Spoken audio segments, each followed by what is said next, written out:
أعوذ بالله من الشيطان الرجيم. بسم الله الرحمن الرحيم. سورة الروم مكية. سورة الروم مكي سورة قرآن کې دغه اصطلاح د مخکې نه روانه ده، د مکی او د مدني اصطلاح، او په نورو سکونو کې بحث تر شوی دی چې مکی صورت هغه ته ویل کېږي چې کوم د هجرت نه مخکې نازل شوی، کې په ارزه کې چې نازل شوی، لازم نه ده چې مکه کې نازل شوی، او چې کوم د هجرت نه وروسته هغه ته مدني وایي، نو بیا په هر ځای کې نازل شوی، لازمي نه ده چې مدینه کې. مضمونونو کې هم فرق دی، هغه بحثونه مکه تر شوی. سورۃ الروم په قرآن کې ترتیب مصحفي کې 10 نمبر سورت الروم ته 32 لیکلی، او په نزول کې دا 84 نمبر سورت. اسمان نه چې دا نازلې ده، د دې نه مخکې سورۃ الانشقاق نازل شو، او د انشقاق نه وروسته سورۃ الروم 84 نمبر کې نازل شو. نو ترتیب نزولی کې 84 دی، او ترتیب مصحفي کې دا 30 نمبر دی. بیا د نزولی او د مصحفي دا کم اختلاف چې د ترتیب د بحثونه هم مکه تفصیلا تر شوی دي، چې دغه څه فرق دی، دا ولې دي سي کم صحیح دی، موږ کې وسنګ چر کېږي، دا ټول بحثونه مکه تر شوی دي. د سورۃ الروم د مخکینی سورۃ سره رابط سره مخکې موږ ویلو چې د یو خيار عقلمن سړي خبري بده سي چې هغه کلام د یو بل سره برابر کی تړل کلام یو بل سره به جوړ برابرۍ د سی باندې یو قصه د یو ځګینی بل قصه د بل ځګینی بل د بل ځګینی ځکه د علامات دروغ سړي نه بیا، او د سی کلام نو پیدا نشي اصل وله. قرآن خو آسماني کتاب دی، او الله تعالی را طرف راغل د خو به جوړه د سره کې دی نشي، خامخه به د مخکینه سورۃ سره یو مناسبت رابطي. نو دغه ربط چې کوم دی نو مفسرین دا ذکر کړی دی چې په 13 سورۃ کې د جهاد ذکر وشو، چې کوم کسان من جاهد فینا لنهدینهم السبل والذین جاهدوا فینا لنهدینهم السبل، هغه کسان چې ډیر کوشش وکړي زمونږ طرف ته موږ د خپل لارې خایو. امنګ ویلو جهادو کې 15 امتحانونو ته اشاره ده چې 15 امتحانونه تیر کی، یا 15 وانه یا 15 کې یو امتحان خو چې امتحانونه تیر کی او هغه کامیاب شي، بیا ورته الله تعالی خپل لارې خي. نو په دې صورت کې وس دغه امتحانونو تیرولو ثمره ذکر کړي، دنیاوي ثمره ذکر کړي. شکر ته تمره کله کې مجاهدی وکي، تمره مهنت وکي، په دنیا کې به تاسو شي ملاوي، نو 150 بده کې ملاوي کې، او به فتح او انقلاب برازي. الله تعالی برسي کسان له فتح ورکی او انقلاب براشي، ظلم او وحشت بدل شي، او سپین ورځي سپین رڼا براشي، امن د اعتدال او د انصاف یو خسته نظام قائم شي. چې باقي کې بجوان ته رول هم آساني، د الله تعالی بندگی کول به کې هم آساني، سړی ودغه تفارغي او جون بر سکون او د اطمینان د الله تعالی درزا جون بتیریږي. نو د سی وای چې په 13 سورۃ کې د جهاد ذکر، په دې سورۃ کې دغه جهاد د ثمره او د انقلاب ذکر دی. نو ثمره او انقلاب او جهاد او دغه انقلاب او ثمره د حبیب الله بر لازم ملزم خبري وي. نو بدغه وجه باندې د جهاد سره متصل د هغه د ثمره د سورۃ ذکر راغی. دای مناسبت د دې سورۃ مرکزی عنوان باندې مخکې مون خبره کړل چې د یو دی واقعي یو مرکزی غټ عنوان مضمون سبق به ډیری منځ کې بدر سره موجودي، خو یو غټ عنوان یې وي. د دې سورۃ مرکزی عنوان چې کوم دینو هغه دا چې مؤمنانو ته خوشخبری ورکول په دې خبره باندې چې کړه تاسو په ایمان او په اسلام کې استقامت او اخلاص لرئ، الله تعالی به تاسو له فتح درکړي، تاسو به غالب کیږئ. نو عنوان یې دا شو چې الفتح للمؤمنین والبشار لهم بذلک، کله کو مؤمنانو مسلمانانو ته د فتح او د انقلاب خوشخبری او رول چې تاسو ته الله تعالی فتح درکړي، انقلاب برازي. دا د سورۃ مرکزی عنوان دی، منځ کې سبقونه به نور هم راځي، خو دا ټول مضمونونه بر دغه خبرې نه گردش کتابيږي. د دې غون سورۃ خلاصه چې د غون سورۃ کې لنډ څه موجود دي، هغه لنډ خبرې سړي. دا سورۃ چې کوم دی دا په 3 حصو کې تقسیم دی، 3 غټو حصو کې. اولنۍ حصہ تقریبا د 17 نمبر آیت پورې ده. پر 17 نمبر آیت پورې چې کومې خبرې ذکر کیږي، هغه خبرې دا دي چې په اول سر کې به اعجاز د قران ذکر شي، چې قران معجزه ده. بیا به دغه نورسته داور سوره ذکر شي چې الله تعالی مرسته د مؤمنانو سره ده، الله تعالی فتح ورکوي، انقلاب به راځي. دغه مضمون تقریبا د 6 نمبر آیت پورې چلیږي. د هغې نه وروسته بیا دلایل عقلیه دي، تقریبا 9 دلایل دي د الله تعالی په وحدانیت او د الله تعالی په قدرتونو باندې. بیا به نفي د شفاعت قهریه وشي. دا خبره به نفي شي چې الله تعالی باندې د چا زور نشته، هېڅوک به الله تعالی باندې په زور خپله خبره منلی نه شي. لکه څنګه چې د ډېرو مشرکانو دا عقیده ده چې موږ په ناحقه باندې ویل کوي شو هم، خو چې موږ د چا بندګي کوو نو هغوی هغه غټ خلک دي. هغه چې غټ خلک دی په الله باندې به زموږ د خبره ومني او زموږ سپارش په الله تعالی باندې ومني او موږ به جنت ته بوځي. خاص کر هغه خلک چې کوم د عیسی علیه السلام بندګي کوي هغوی د دعوه لري. کوم خلک چې د عزیر علیه السلام بندګي کوي عبادت کوي هغوی د دعوه لري چې که موږ په ناحقه هم شو خدای د چا بندګي چې کوو هغه خلک غټ نو هغه به الله تعالی ته ووایي چې کسان زما دي که په ناحقه هم دي زما کسان دي. د شفاعت قهریه ویل کېږي. د نظام او د اصول په مقابل کې به چا باندې په زور خپله خبره ورمنله نو په دې کې به نفي د شفاعت قهریه د دقې نه شفاعت نفي به راشي. بیا به د دې نه وروسته وخصاصة الدنیا د دنیا کمزوري به ثابته شي چې د خلکو ګمراه کېدلو یو سبب دا چې دنیا سره مینه سیوا شي غالب شي. نبی علیه السلام فرمایي حب الدنیا رأس کل خطیات، د دنیا سره ډېر محبت در ټولو جرمونو بنیاد ګرځېږي. بیا تر مسلمان عزت د هغه سر یې نه عمال ته څه شی نه ښکارېږي چې که تعمل د دنیا محبت غالب شي نو په دې کې به خصاصة الدنیا د دنیا کمزوري ذکر شي او د مؤمنانو لپاره بشارت ذکر شي.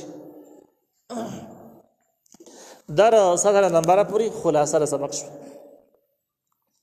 الله تعالی فرمای الف لام میم، الله پوری په معنا د حروف باندې د اعجاز د قران معجزه ویل کی او دا بحث من کړی دی چې مقطعات وي د 29 سورتونو په سر کې راغلي دي.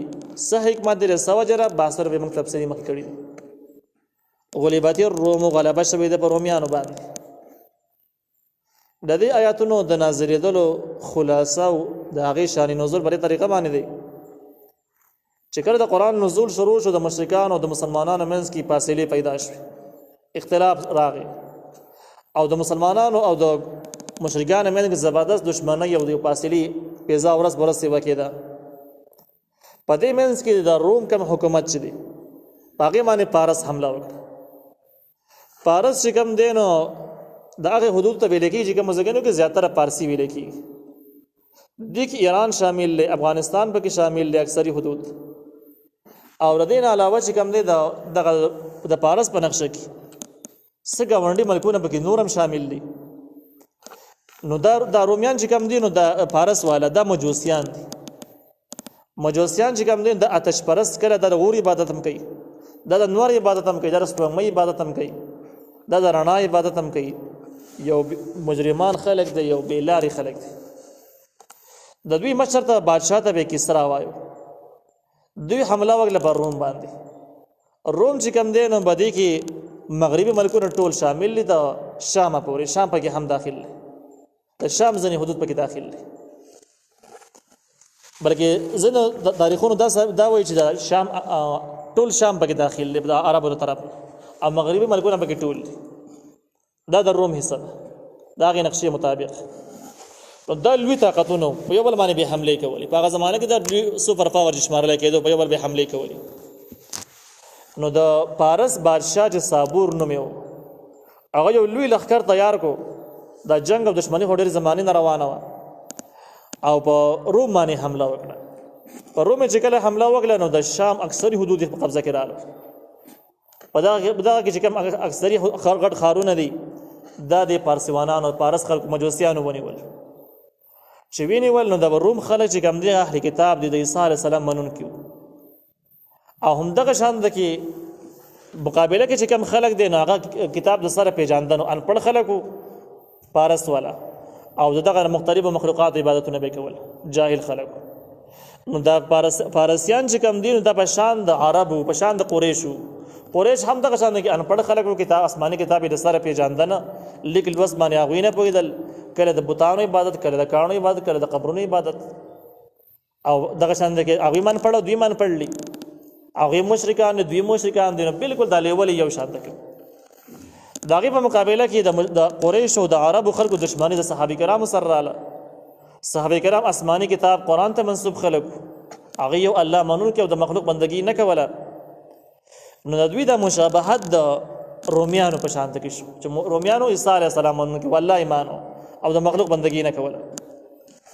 نو مشرکان د دې فتح نه وروسته ډېر زیات خوشاله او مسلمانانو ته پیغورونه ورکول چې زمونږ ورونه چې کوم دي پارسیان هغه ستاسو په ورونو په رومیانو باندې غالب شو، هغوی هم آسماني کتاب مني او دوی هم آسماني کتاب مني، دا ستاسو ورونه دي ویل. نو ویل زمونږ ورونه چې مشرکان دي او پارسیان دي هغوی په رومیانو باندې قابض شو او د روم نه غټه علاقه ونیوله. معلومیږي دا چې موږ په ترقۍ باندې روان یو، نږدې ده چې موږ هم په مسلمانانو غالب شو او د عرب ته نه غونډ وزګار کړو. دا مطلب یو د دې پیغورونو سره مسلمانان به ډېر خفه کېدل او ډېر دردېدل به چې دا څومره لوی پیغور دی او دې ظالمانو څومره غټه حوصله میلاو شوله. د هغې نه وروسته دا آیات نازل شو، دا صورت نازل شو او د صورت دا آیاتونه چې غلبت الروم غلبه شوی د په رومیانو باندې چې دا د عیسی علیه السلام منونکي اهل کتاب خلک دي. فی ادنى الارض په هغه نږدې ځمکه کې، کومه نږدې ځمکه؟ هغه نږدې چې کوم عربو ته نږدې ده، د شام حدود دي او دی عربو ته نږدې ده، نو په هغې باندې قبضه شوې ده. وهم من بعد غلبهم سیغلبون، او دوی به وروسته د غلبې د دې پارسیانو نه سیغلبون زر ده چې بیرته غلبه وکړي، بیرته به غلبه وکړي د پارسیانو نه به دغه علاقې بیرته وزګارې کړي، فارغ به یې کړي. دا پیشنګویي شو او دا د قرآن هغه ابتدایي خبرې وي چې کوم مکي صورتونو کې راغلي چې دغه پارسیان به ماتې خوري او رومیان به غالب کیږي. تاسو خفه کېږئ په دې معنی مو ستاسو وروڼه به غالب کیږي. فی بضع سنین په یو څو کلونو کې. بضع په عربۍ کې د دریو نه واله د نهو پورې د بضع وایي. پښتو کې دغه خلک یې ساده معنی نه کوي په 100 کاله کې، د دریو نه واله نهو پورې په 100 کاله کې. نو بیا د هغې نو دې نه وروسته به په 100 کاله کې به دغه رومیان چې کوم دي به غالب کیږي، فارسیانو ته به ماتې ورکړي. دا پیشنګویي چې کوم ده نو د بدر په ورځ باندې رښتونې شو. کله چې بدر جنګ وشو هلته یو طرف ته کې مشرکانو عربو مشرکانو ماتې وخوړله، نو په دغه ورځ باندې رومیانو حمله وکړله پارسیانو باندې او د شام علاقې دې هم وزګارې کړې. مسلمانان په دغه ورځ باندې بچون د خوشحاله. یو دا ده چې په عربو کې د بدر په میدان باندې مجاهدینو فتح وکړله او مشرکانو زبردست ماتې وخوړله. بل طرف ته کې د شام په حدودو کې مشرکانو ماتې وخوړله او هغې په مقابله کې چې اهل کتاب د عیسایان دي هغوی غالب شوي وو، نو مشرکان ډبل خفه او مسلمانان ډبل خوشحاله. او دا پیشنګویي تقریبا 9 کاله وروسته د بدر په ورځ باندې رښتونې شوه.